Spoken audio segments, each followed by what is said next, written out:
Tanishtirib o'tsam diqqat qiling. Bekobod tuman adliya bo'limi davlat xizmatlari markazi direktori Ubaydulla Mirzayev. Assalomu alaykum Ubaydulla aka, xush kelibsiz. Xayrli kun tilab qolamiz. Eng avval yurtdoshlarimiz bilan va hamkasblar bilan salomlashib olishingiz mumkin. Marhamat.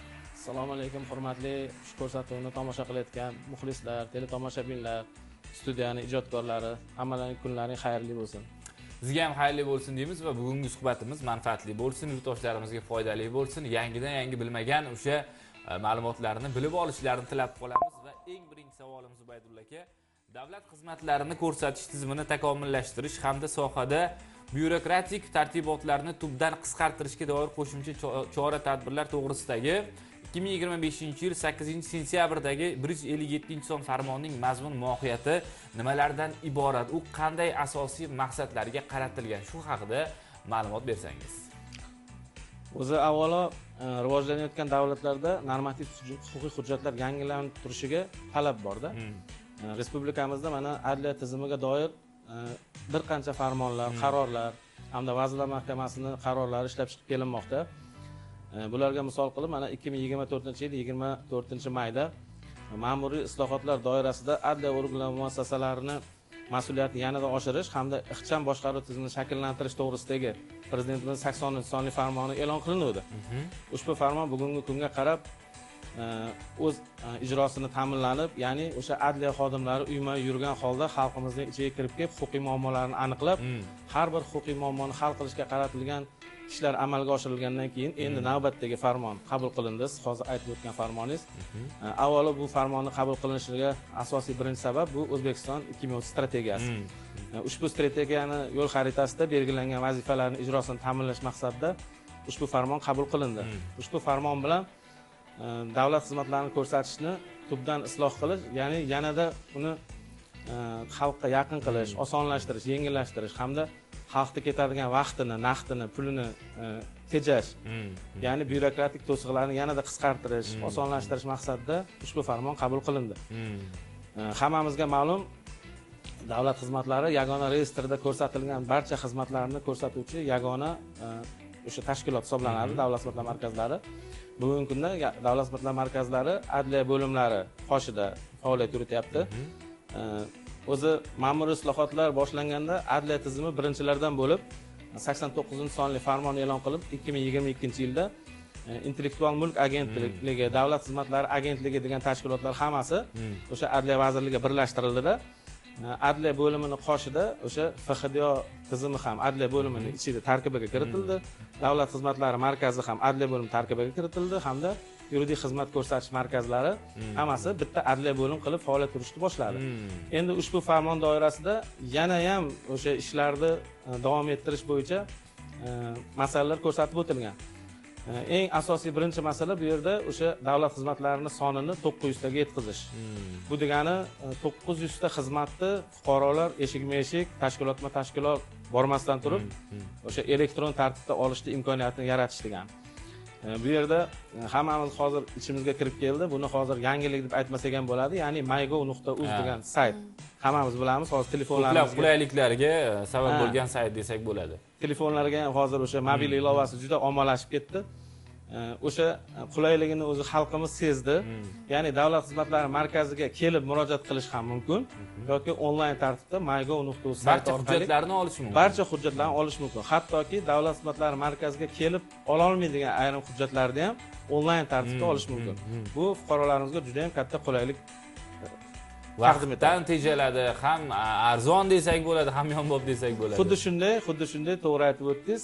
Qonunchilikda ko'rsatib o'tilganki, mygov sayti orqali, ya'ni onlayn murojaat qilinganda yoki bo'lmasam hujjatlarni elektron tartibda murojaat qilish uchun new1darcha.uz saytimiz ham bor. Demak, u yuridik shaxslarni qayta ro'yxatdan o'tkazish yoki tartibda ro'yxatdan o'tkazish masalalarida murojaat qilinganda, onlayn murojaat qilinganda rag'batlantirish uchun to'lovlarni 90% undirilishi qonunchilik belgilab qo'yilgan. Demak, haqiqatan ham naqdini yo'lkira qilish, vaqtini ketkazib navbatda turishdan tashqari to'lanayotgan davlat bojlaridan ham 10% chegirmaga ega bo'lishadi. Bu ajoyib albatta. Juda ham ajoyib. O'sha farmonda Ubaydulla aka proaktiv xizmat, kompozit xizmat deganlarni ham ko'z tushadi yurtdoshlarimiz va qiziqishyapti. Nima degani bu? Xalqchil nomi qanday bo'ladi uni deyishyapti. Shu haqida ham ma'lumot bersangiz. O'sha farmonni o'qiydigan bo'lsak, asosiy maqsadlardan biri etib 53 taga kompozit xizmat, proaktiv xizmatlarni 53 taga yetkazish, kompozit xizmatlarni esa 74 taga yetkazish soni keltirib o'tilgan. Demak, proaktiv xizmat o'zi nima? Proaktiv xizmat shuki, fuqarolar tomonidan xizmat ko'rsatuvchi tashkilotga yoki davlat xizmatlari markaziga borib murojaat umuman qilinmaydi. Demak, o'sha murojaat qilinishni o'rniga xizmat ko'rsatuvchi tashkilot tomonidan avtomatik ravishda xizmat ko'rsatiladi. Demak, fuqaro ariza berishi shart bo'lmaydi. Proaktiv xizmatlarimiz hozirgi kunda ham ishga tushgan ayrim proaktiv xizmatlarimiz bor. Endi bu farmon bilan esa uni sonini yana 53 taga yetkazish. Hozirgi kunda qaysi yo'nalishlarda ishga tushgan bu proaktiv xizmat? Proaktiv xizmatlarimiz hozirgi kunda masalan elektr, gaz yoki suv ta'minoti hisoblagichlarini avvalgi tartiblar bo'yicha bir oy oldin sizni kelib kommunal tashkilot ogohlantirish kerak bo'lardi. Siz hisoblagichingizni qiyosli ro'yxatga o'tkazishingiz kerak deb. Siz o'zingiz borib, pasportingiz bilan yoki murojaat qilib, to'lovlarni to'lab, murojaat qilganingizdan so'ng ular belgilangan vaqtda sizga yetib kelib, hisoblagichingizni yechib, uni davlat qiyosiga o'tkazish kerak bo'lardi.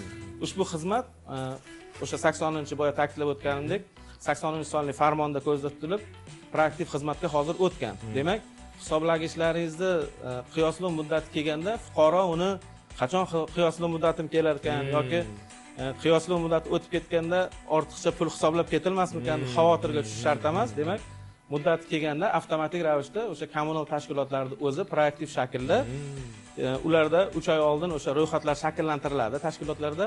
O'sha ro'yxat asosida o'zlari kelib sizdan hisoblagich muddati kelganligi uchun davlat qiyosiga o'tkazib berishimiz kerak deb o'zlari kelib qiyosiga o'tkazib berish xizmati. Masalan, misol uchun aytdim-da. Endi xuddi shunday xizmatlardan bu farmon bilan 54 tasi ko'rsatib o'tilgan. Bu sekin-sekin bosqichma-bosqich o'sha farmon ilovasida barcha xizmatlar ko'rsatib o'tilgan. Undan tashqari 74 ta kompozit xizmat. Kompozit xizmat nima? Kompozit xizmat bitta murojaat bilan bir nechta xizmatdan foydalanish imkoniyati. Bunga misol qilib, hozirgi kunda mana kadastr sohasidagi xizmatlarimiz kompozit xizmatga o'tgan. Demak, kadastr hujjatini rasmiylashtirish, undan tashqari o'sha ko'chirmalarni olish yoki bo'lmasam turar joy yoki noturar joyda qurilish ishlari yakunlangandan keyin uni davlat anosidan o'tkazish, qabul komissiyasidan o'tkazish hamda kadastr hujjatini olish hamda ko'chirma olish birdaniga. Undan tashqari mana farzand tug'iladigan bo'lsa, hozir fuqarolar hech qayerga yugurmasdan farzand tug'ilishi bilan uni birdaniga kompozit tarzda bog'chaga navbatga qo'yish imkoniyati yaratildi.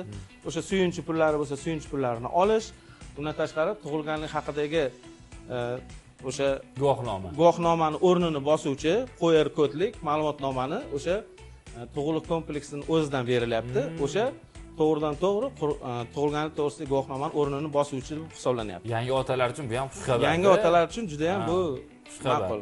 Juda ham xushxabar hisoblanadi. Ajoyib. Mana nikohdan ajralishning hozirgi tartibi va farmonda nazarda tutilgan qulayliklari qanday? Ushbu farmonda nikohdan ajralish, yana nikohdan o'tish masalalarida ham qulayliklar keltirilgan. Hozirgi kunda yoshlar nikohdan o'tish uchun FXDO organlariga kelib murojaat qilgandan so'ng ular o'sha albatta tibbiyotdan o'tish kerak bo'ladi. Tibbiy ko'rikdan o'tish kerak bo'ladi. O'sha tibbiy ko'rikdan o'tib bo'lgandan so'ng tibbiy ko'rik natijasi to'g'risidagi ma'lumotnomalarni kelib FXDO bo'limiga topshirish shart. Undan tashqari qo'llarida shaxs tasdiqlovchi hujjatlari, fuqarolik pasportlari bo'lishi kerak. Yoki ajrimga keladigan bo'lsak, o'sha fuqarolik tumanlararo sudlari tomonidan ajrim qayd etilgandan so'ng ajrim to'g'risidagi sudning qarori qonuniy kuchga kirgandan keyin ushbu qarorni olib FXDO bo'limiga kelib ajrim to'g'risida taqdim qilish kerak tartibi. Ushbu tartiblar hammasi mana farmonda ko'zda tutilyapti. Demak, yana aynan o'sha savol tug'ilyaptiki, farmonda o'qiganlar tomonidan endi bundan buyog'iga nikohdan o'tayotgan davrda tibbiy ko'rikdan o'tmaymizmi? Chunki tibbiy ko'rikdan o'tish ma'lumotnomasi talab qilinishi bekor qilinyapti degan joyda o'qishganda, bu sal tushunmovchilik bo'lmasligi uchun tushuntirib o'taman. Tibbiy ko'rikdan o'tiladi, lekin o'sha tibbiy ko'rik natijasini elektron tizim orqali FXDO tizimidagilar o'zlari tortib olishadi. Fuqaro uni qo'liga ko'tarib olib kelib taqdim qilish shart bo'lmaydi. Undan tashqari o'sha nikohdan o'tuvchilar tomonidan shaxsni tasdiq hujjatini ham taqdim etish shart bo'lmaydi. O'sha Face ID tizimi orqali yuzlaridan Face ID orqali ularning barcha ma'lumotlari chiqadi. Hozir davlat xizmatlari markazida ham Face ID tizimlari ishga tushgan. Face ID tizimi orqali o'sha kelgan fuqarolardan biz shaxsiy tasdiq hujjat talab qilmasdan turib, Face ID tizimi orqali aniqlab, ushbu farmonda esa notarial idoralarga ham xuddi shunday Face ID orqali shaxsni aniqlash tartibi joriy qilinishi ushbu farmonda ko'zda tutilgan. O'zi yangiliklar, mana shunday qulayliklar yaratilganini bir qaraganda yurtdoshlarimizga qiyinday tuyuladi.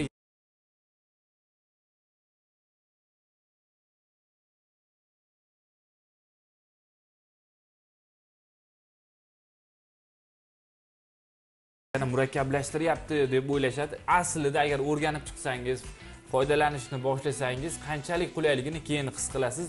Bekobod tumanidagi fuqarolar mana shunday xizmatlardan qanchalik foydalanishyapti? Ular ko'nikishyaptimi? Qanday qabul qilishyapti? Endi Bekobod tuman miqyosida oladigan bo'lsak, 2024-yilda yil davomida 49 mingta bizga murojaat kelgan bo'lsa, hozir mana o'tgan davr mobaynida 40 mingta murojaat 40 mingta murojaat qabul qildik. Bu degani hali yil tugashiga 3-4 oy bor, lekin 40 mingta murojaat qabul qilib bo'ldik. Yana eng qiziqarli jihati, hozirgi kunda Bekobod tumanida 55-60% fuqarolar onlayn tartibda o'sha mygov.uz sayti orqali murojaat qilishga o'tishgan. Bizda hamma statistik ma'lumotlar ko'rinadi.